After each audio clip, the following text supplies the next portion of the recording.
I had the Discovery 4 now for 6 months, out of which 5 months it's been in the garage because I bought it with a seized engine.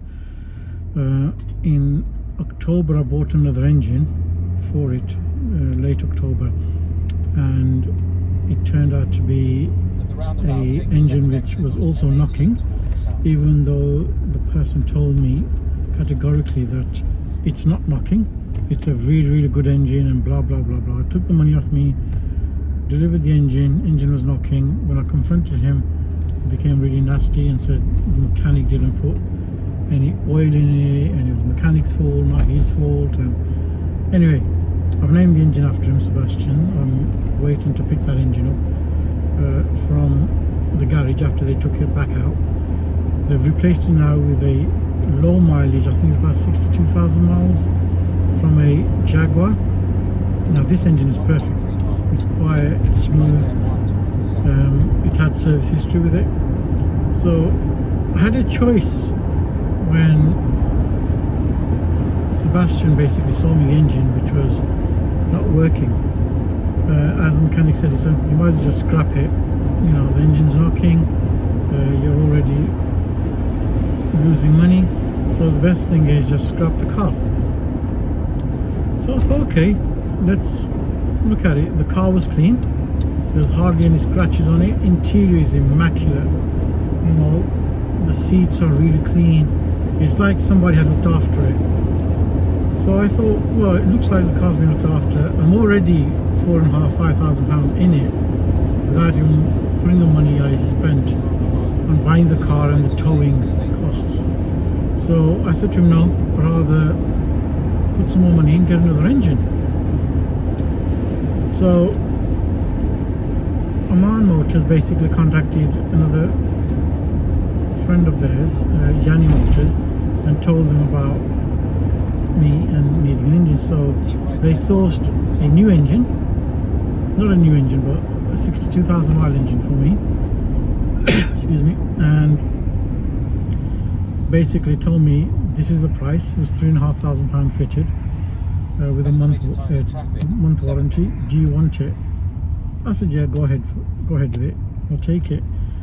And within 2 weeks they had the car done. It had one or two little bits which Oman Motors sorted out. We've got videos of that, and I've been driving it now for a month, probably done over 1,000 miles on it, and it's brilliant.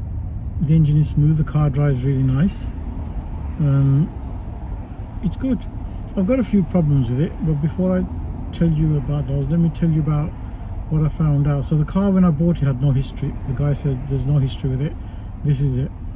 I've had a look when I was changing the side lights yesterday for LED, and I saw some stickers on the bonnet, and it was from a garage, and it had 2 or 3 of those same garage stickers, and the last service history on it was 148,000.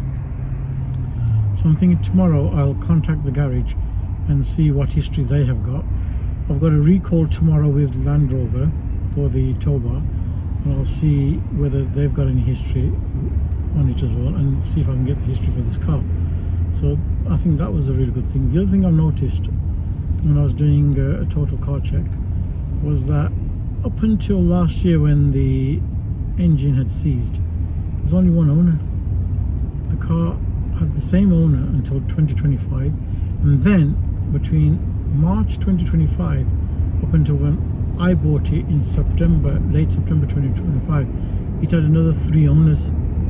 So someone had bought the car thinking they could fix it, they decided it wasn't worth it, they sold it to somebody else who then decided they could fix it, who then thought they couldn't do it, then sold it to the person I bought it off.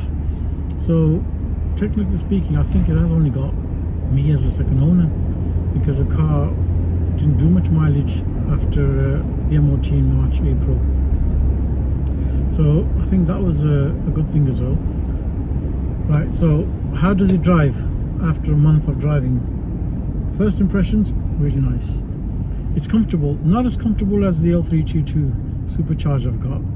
Obviously that's a different category, that's more luxurious than this. This is probably better off-roading with a newer terrain response. second generation, I think this is, and the L322 was the first generation.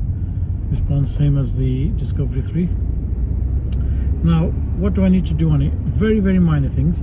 Air conditioning is not working. The compressor is not kicking in, probably because there's no gas in there. So I'll have to have a look at that. Maybe a fuse is blown.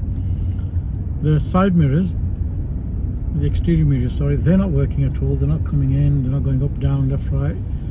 So that's either a blown fuse or a relay or maybe a cut wire or something. The Bluetooth is on and off. Comes on, goes off, comes on, goes off. Streaming my music through the center media. I bought a little gadget which I'll do a little review on later on. Everything else, heated seats, electric seats, they all work. I've got, so I mentioned the Bluetooth, and that's it really. Oh yeah, the parking sensors. So they're not coming on. Yeah, but when you put it in reverse, they bleep a few times, and then it's basically a constant bleep, and they switch off. So there's probably an issue with the reverse sensor. Maybe your sensor's not working or it's not connected properly. Other than that, car's perfectly fine, comfortable. The seats are a bit more firmer than the L322, a bit smaller. The L322 are slightly bigger. Electric again. This is the HSE spec, so it's fully loaded. Minor the TVs and maybe the 3D cameras. It's got the full panoramic roofs, Bluetooth, sat nav, reverse camera. It's got all that, and yeah, it's really comfortable, really good on the motorway. At the moment I'm doing 34.6 miles to the gallon. I've got half a tank left. Tank cost me just over 80 quid. I had fuel in there. 182,960 miles. I've done 241 miles on half a tank, and the car is telling me that I've got another range of 234 miles. Whether that's true or not, I'm not sure. I will have to check that out. But yes, I've got half a tank. It'll get me home, and then we'll take it from there. So 34.6. I have seen 37.5. And I have seen, when I left the office, 35.1, but I'm in the middle of heavy traffic at the moment. I'm on the M1 junction, just near Worksop, junction 31, and I'm doing 32 miles an hour. I'm slowing down. It's like very, very slow moving traffic. Well, going back to the car. So I have, like I said, driven it. Really comfortable, really seating position is really good. The drive on the motorway is super comfortable.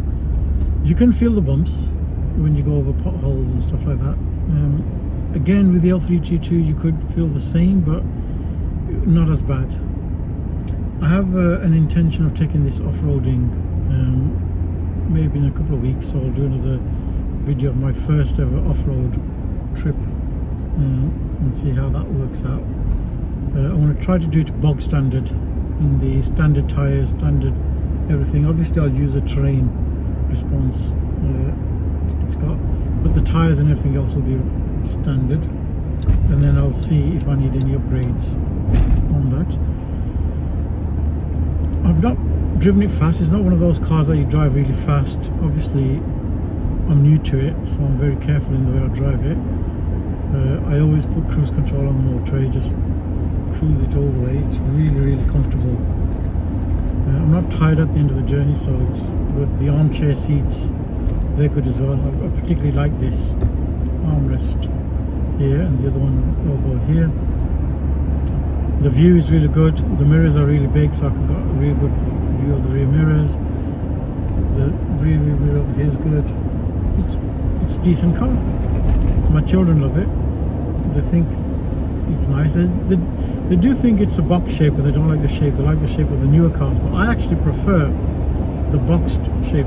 This Discovery 4, I don't like the Discovery 5, the way they look, and I do like the L405. I like the shape on that, but I prefer the L322, the old rugged box shape.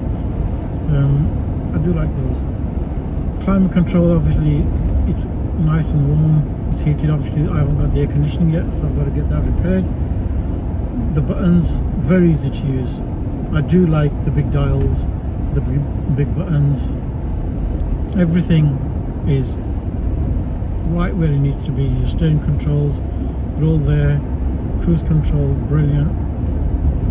The wipers, rear wipers, all the controls are easy to use, not too difficult. It's got automatic lights as well, which again the controls are really good, not too bad at all. So the fuel economy on this car is not bad.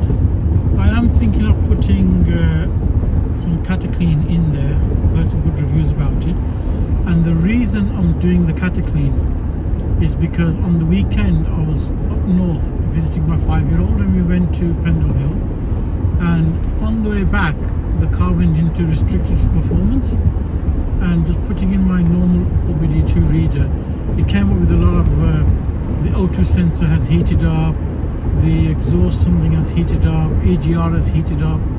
So I think maybe the DPF needs cleaning, because don't forget the car's been stationed for nearly 6-7 months, maybe more than that, 9 months. The Cataclean will clean that out. We won't know until I try it out, and again I'll come back to you later on in the video to tell you how that went. So the idea is to do an off-road session.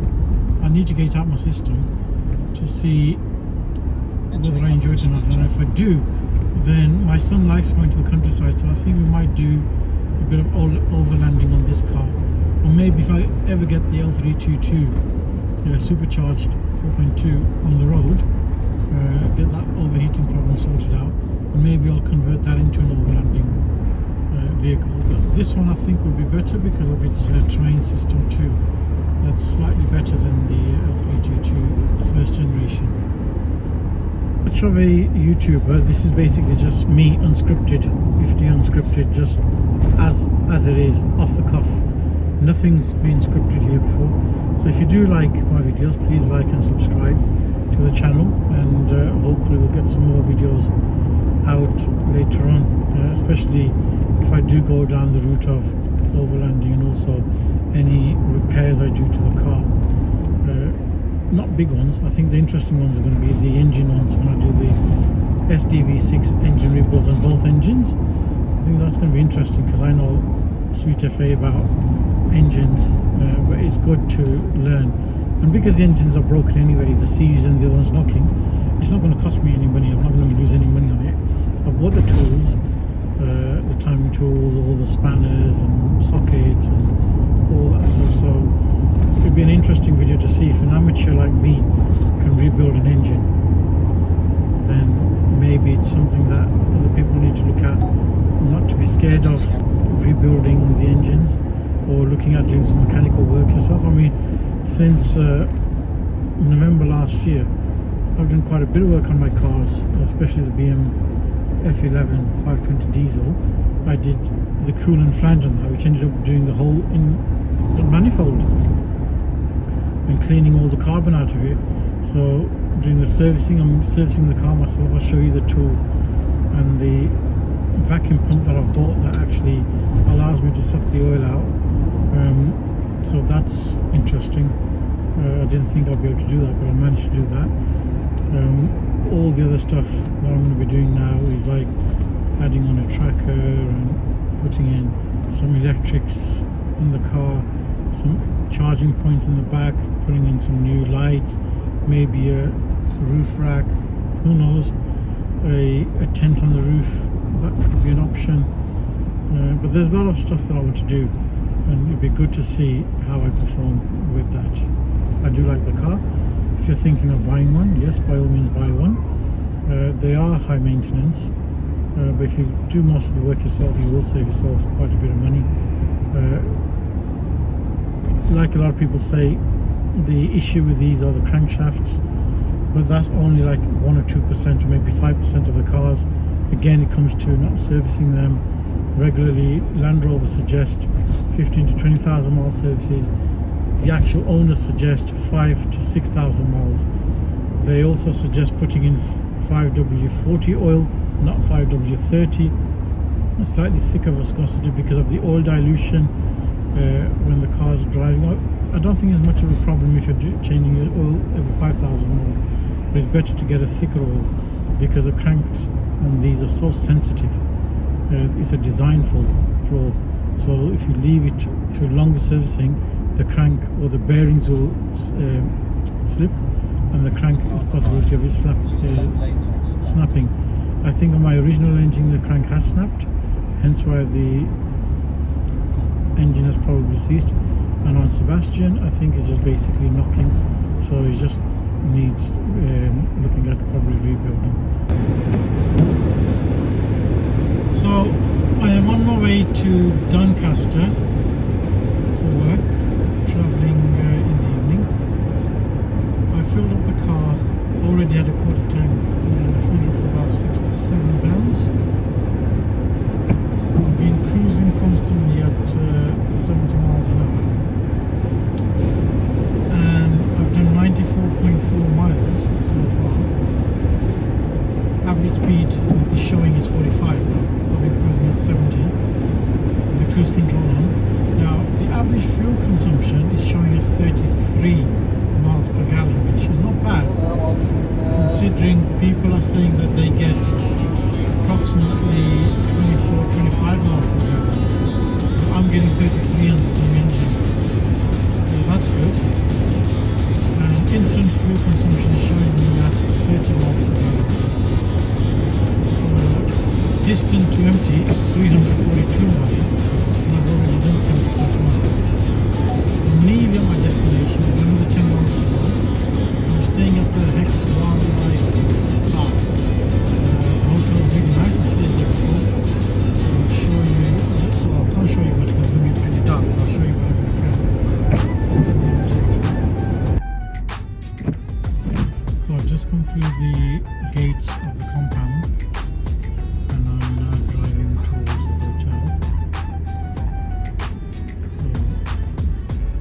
Towards the car park. There's a lot of, what I've noticed, there's a lot of rabbits. Walking here. So not walking,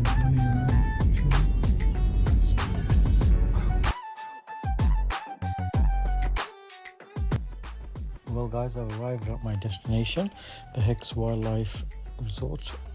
I hope you liked my video, and please like and subscribe, and click on the bell icon so you get notifications of any new videos I do.